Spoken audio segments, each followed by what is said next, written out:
హిరణ్యకశ్యపుని సంహరించిన తర్వాత కూడా నరసింహస్వామి క్రోధాగ్ని చల్లారలేదు. ఆయన గర్జనలకు భూమ్యాకాశాలు కనిపించాయి. అప్పుడు దేవతలందరి ప్రార్థన ప్రకారం లక్ష్మీదేవి ప్రత్యక్షమవుతుంది. శాంత రూపం.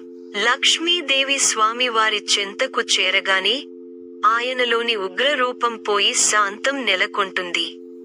స్వామి లక్ష్మీదేవిని తన ఒడిలో కూర్చోబెట్టుకుని లక్ష్మీ నరసింహస్వామి గా దర్శనమిస్తారు. ప్రహ్లాదుని అనుగ్రహం. స్వామి తన భక్తుడైన ప్రహ్లాదుని దగ్గరకు పిలిచి ఆశీర్వదించి అతనికి పట్టాభిషేకం చేస్తారు. ప్రహ్లాదుడు భక్తితో స్వామి పాదాలకు నమస్కరిస్తాడు. దైవ కాంతి.